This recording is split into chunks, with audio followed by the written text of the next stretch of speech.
Olá! Para quem está aí na reta final para a prova de título da SBCI, tem uns temas que, nossa, são chave, né? E hoje vamos mergulhar fundo em um deles, a angiografia coronária diagnóstica invasiva. Isso aí. Ainda é o nosso padrão ouro para ver a anatomia das coronárias, né? Essencial no dia a dia e, claro, figurinha carimbada na prova. Exato. A ideia aqui é revisar juntos aqueles pontos que mais caem mesmo, sabe? Desde indicação, anatomia, até as classificações que a gente precisa ter na ponta da língua. Perfeito.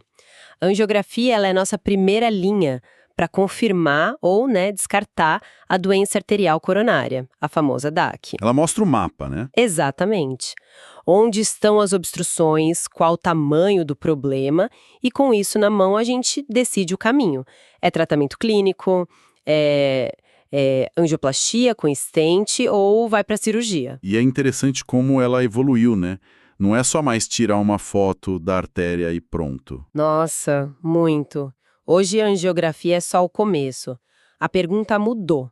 Não é só onde está o bloqueio, mas tipo, esse bloqueio atrapalha mesmo o fluxo? Aí entra a fisiologia, né? Isso, o FFR, a reserva de fluxo fracionada, para ver se a estenose é relevante de verdade.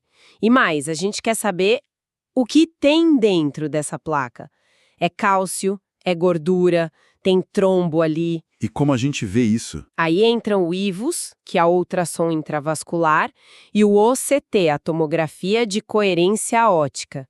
Eles dão um zoom, mostram por dentro mesmo. Essa combinação de anatomia, fisiologia e imagem intravascular, nossa, mudou tudo. Faz todo sentido. Mas voltando para o procedimento em si, sempre tem aquela balança, né? O benefício de saber versus o risco, por menor que seja. Com certeza. Olha, em mãos experientes é muito seguro. Os dados de registros grandes, tipo Sky lá dos Estados Unidos, mostram mortalidade baixíssima, menos de 0,1%, coisa de 0,098%, é mínimo. Muito baixo mesmo. Mas risco existe, né? Complicação na punção, a radiação, o contraste que pode afetar o rim, e eventos mais sérios, raros, mas podem acontecer. AVC, infarto, sangramento. Agora, um risco que às vezes a gente subestima é fazer um exame, digamos, meia boca, sabe? Imagem ruim, incompleto. E isso leva a uma decisão errada lá na frente, né? Não adianta só achar a lesão. A qualidade do exame, a descrição. Precisamente. Não basta falar, tem 70% na DA. Tem que descrever o comprimento, se é excêntrica, se está perto de um ramo importante, se tem cálcio, se parece ter trombo. E as colaterais? Como estão as colaterais? Tudo isso muda o jogo para o tratamento. Total. Faz todo sentido. Bom, então vamos organizar a conversa. Começando pelas indicações. Quando que a gente pede um cateterismo diagnóstico? Quais cenários são importantes para a prova? Boa. Para facilitar, a gente pode agrupar pela urgência, ajuda a fixar. Na emergência, o número 1 é o infarto agudo do miocárdio com supra de ACT, o IAMCST. O famoso supra. Esse mesmo. Aqui o lema é: tempo é músculo. Tem que fazer o CAT e a angioplastia primária o mais rápido possível. O ideal é menos de 90 minutos da chegada no hospital. Certo. E outras emergências? Também entram aqui instabilidade grave, tipo choque cardiogênico ou aquelas complicações mecânicas do infarto, sabe? Ruptura do septo, insuficiência mitral aguda. Entendi. E no cenário semi-urgente?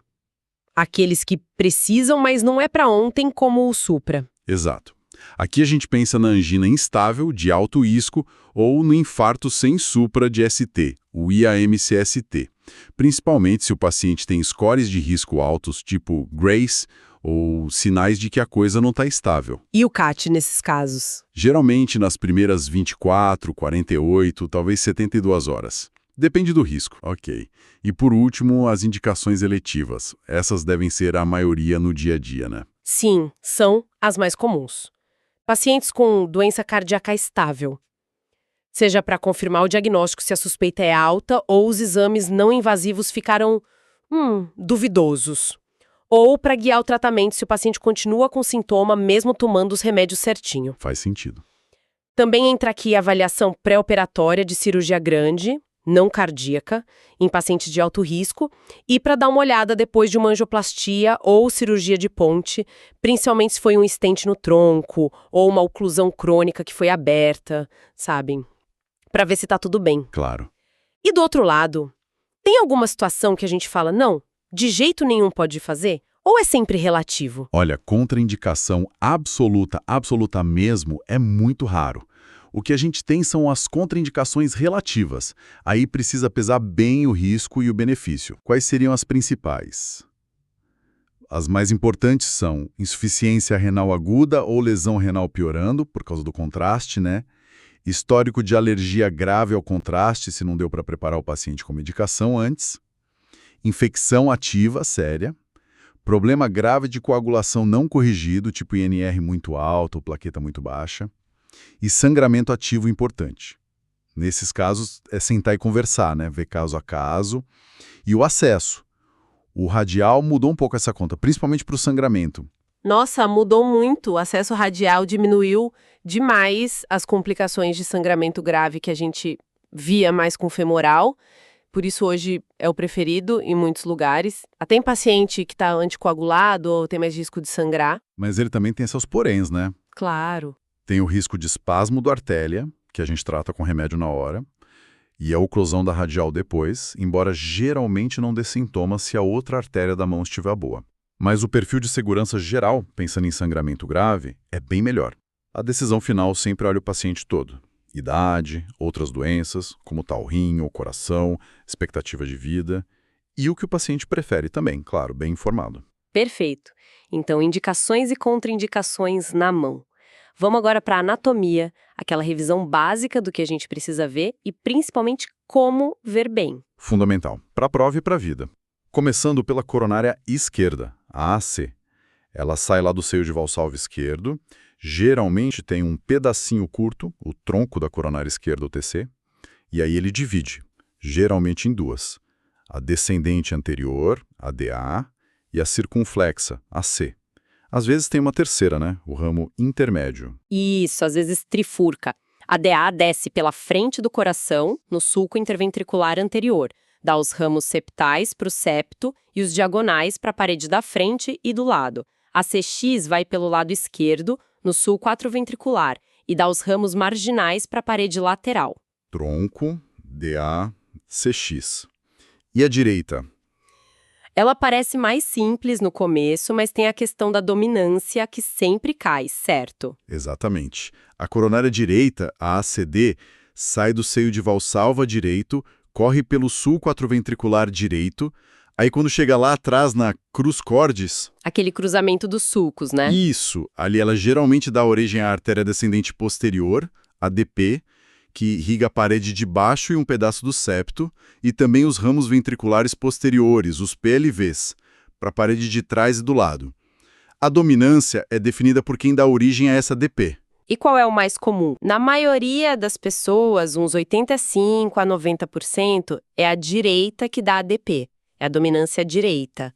Em uns 8% a 10% é a circunflexa que faz isso, aí é a dominância esquerda. E tem os pouquinhos que são codominantes ou balanceados. Saber olhar e dizer qual é a dominância é super importante. E na prática sempre tem umas variações, né? Que às vezes confundem um pouco. Com certeza. Variação na origem, no trajeto dos ramos é comum. Por exemplo, a artéria do nó sinusal geralmente sai da direita proximal, mas pode sair da conissêmia. Ou a DA ser mais curta e a DP mais longa, compensando lá no ápice. Tem que ficar de olho. E para ver tudo isso direitinho, sem achatar a imagem ou sobrepor os vasos, as projeções angiográficas são a chave. Quais são aquelas que não dá para ir para a prova sem saber? Tem umas que são must-have, sabe? Para o tronco da coronária esquerda e a bifurcação da C, a Spider View é a rainha. É uma oblíqua anterior esquerda, a OAE, bem angulada, tipo 60, 70 graus, com caudal para baixo, uns 25, 40 graus. Ela abre a bifurcação, que é uma beleza. Separa o comecinho da DA e da CX. Clássica de prova. A famosa aranha. Essencial mesmo. E para a descendente anterior, a DA, e seus ramos, como a gente estica ela e separa os diagonais dos septais? Aí a gente vai para oblíqua anterior direita, OAD, com cranial, para cima. Algo tipo OAD 5-10 graus, com cranial 30-40 graus. Isso alonga a DA e joga os diagonais mais para a direita da tela e os septais mais para a esquerda. Fica fácil de ver lesão ali. Ótimo. E para a circunflexa e as marginais dela? A OAE cranial costuma ser boa, tipo OAE 30-45 graus, com cranial 25-40 graus. Mostra bem o corpo da sex e as marginais, ainda mais se a sex for a dominante. A própria Spider, a OAE caudal, também ajuda a ver a sex mais no comecinho. E a coronária direita, especialmente lá na cruz cordis? Para o corpo da direita, a gente usa OAE tipo 40-60 graus e OAD uns 30-40 graus.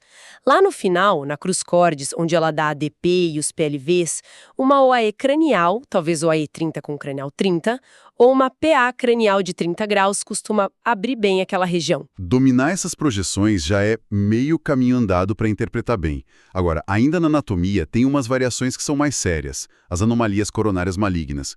O que a gente precisa saber delas para a prova? Ponto mais crítico, que sempre perguntam, é a origem anômala de uma coronária, principalmente a esquerda ou o tronco, saindo do seio de valsalva do outro lado, o contralateral, e passando entre a aorta e a artéria pulmonar, o chamado trajeto interarterial. E por que isso é tão perigoso? Porque essa artéria pode ser comprimida entre a aorta e a pulmonar durante o esforço físico.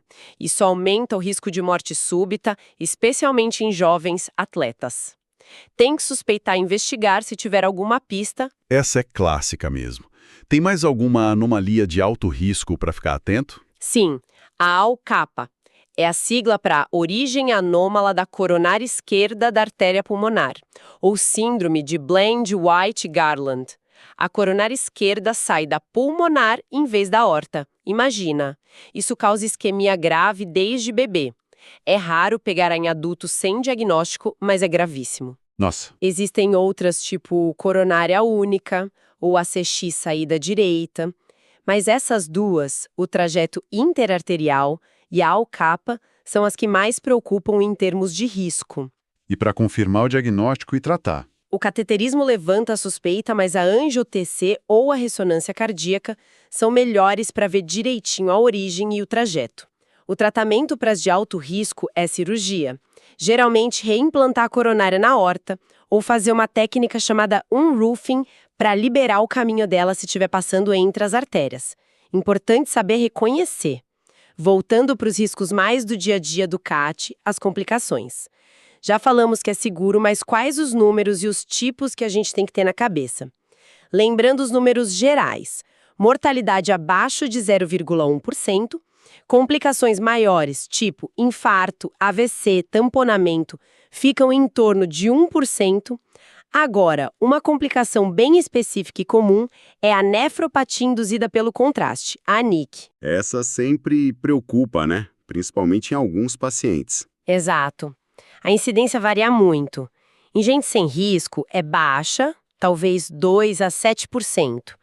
Mas em quem já tem problema no rim, é diabético, idoso, tem insuficiência cardíaca ou precisa de muito contraste, aí pode subir bastante, chegando a 25% ou mais.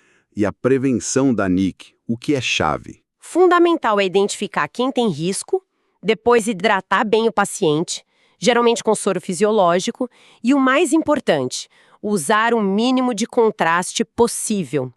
Tem até umas continhas para guiar isso, tipo a relação do volume de contraste com a função renal. Usar a injetora automática ajuda a controlar melhor, e as complicações no local da punção. O radial fez mesmo tanta diferença? Fez uma diferença brutal para o sangramento. O acesso femoral na virilha tem risco de hematoma, que é comum, pseudoaneurisma, fístula e o sangramento retroperitoneal, que é raro, mas bem grave. Já o acesso radial, no pulso, o risco de sangramento importante é muito, muito menor. A complicação mais chata dele é a oclusão da artéria depois, que acontece em 1 a 4% dos casos, mas geralmente não dá problema. E o espasmo na hora do exame, que a gente trata fácil. Complicação grave na mão é raríssima. Bom ter essa comparação clara. E para fechar as complicações, tem mais alguma coisa, mesmo rara, que vale mencionar? Sim, só para ter o quadro completo. Reação alérgica ao contraste, desde uma coceira até anafilaxia.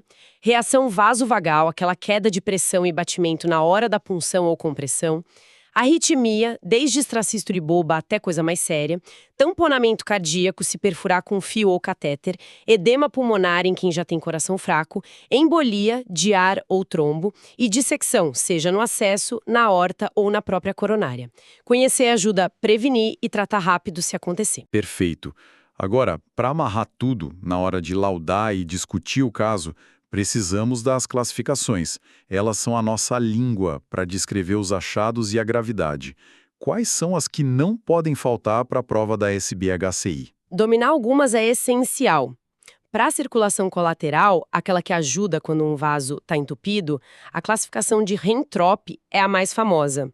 Vai de grau 0, sem nada de colateral, até grau 3, quando a colateral enche completamente o vaso principal que está ocluído. Passando pelo 1, que enche só raminhos, e o 2, que enche o vaso principal, mas só parcialmente. Reentrope para as colaterais. Anotado. E para o fluxo de sangue dentro da artéria que a gente está olhando. Aí é o time Flow Grade. Avalia o fluxo para frente, anterógrado. Time 0 é zero fluxo, oclusão total. Time 1 é só uma manchadinha de contraste que passa da lesão, mas não enche nada lá para frente. Time 2 enche tudo mais devagar, mais lento que o normal.